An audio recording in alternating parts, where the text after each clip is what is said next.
was like a fairy tale. Joe Biden was set to ride into the White House on a white horse to save the country from the nightmare. Those lights that are shooting out from the Lincoln Memorial, it's like almost extensions of Joe Biden's arms embracing America. President-elect Joe Biden and Vice President Harris pulled the grief and regret out of the privacy of our hearts, if just for a moment, so that we all could share it.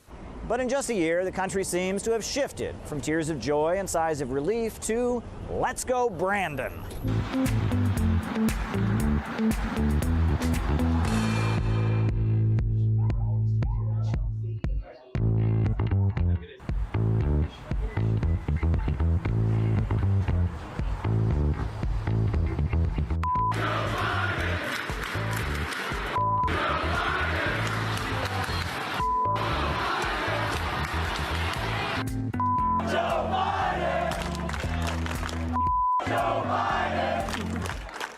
Polls show that 70% of Americans doubt that Biden is a leader you can trust. Only Donald Trump had a worse approval rating at this point in his presidency. And it's not just the American voters. The mainstream media that once praised him are now calling him worse than a lame duck and recommending he not run for re-election in 2024. Quite a U-turn. How could this have happened to a Democratic president so loved by mainstream media and the party establishment? COVID deaths at this point have added up to about the population of St. Louis and Atlanta combined, double what it was when Trump left office. Joe Biden does not have much to say about this topic. 800,000 coronavirus deaths. If you haven't received it on your responsibility, why haven't you asked China to do more to be transparent on the origins? Joe Biden is urging Americans to get vaccinated. One can't help but wonder if Americans have hesitation about heeding their commander-in-chief's words. The wild assertions the administration was making about how this was going to go away and inject bleach and all those kinds of things, it was diminishing confidence across the board. You know, you can't say everyone has to do this. Vaccination requirements work.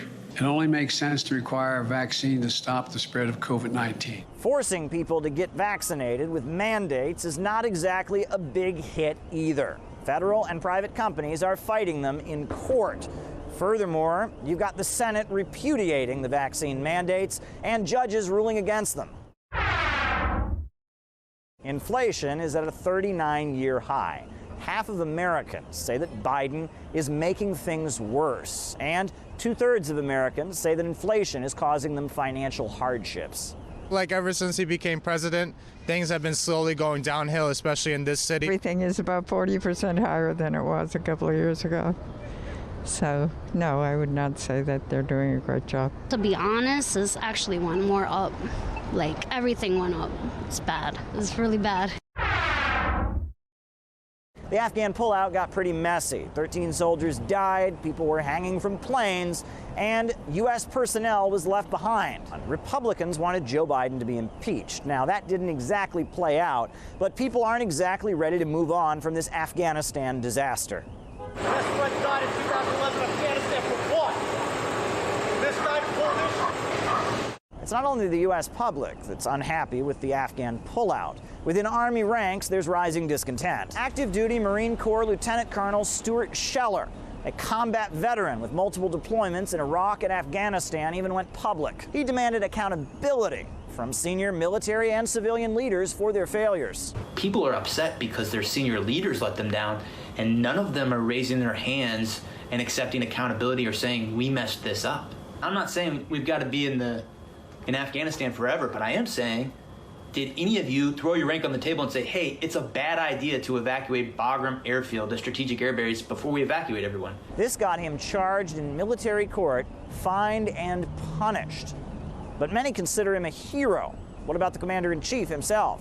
Now, Biden is telling people he opposed the war in Afghanistan from the beginning. However, the record begs to differ. He was beating the drums of war for Afghanistan and Iraq 20 years ago, back when it was popular. But I guess this is not the only thing he has forgotten. And I want to thank that fellow down under. Thank you very much, pal. But all kidding aside, of course, President Harris is a proud Howard alum. No wonder so many of his press conferences have been scrapped. The White House sometimes even cuts his live feed.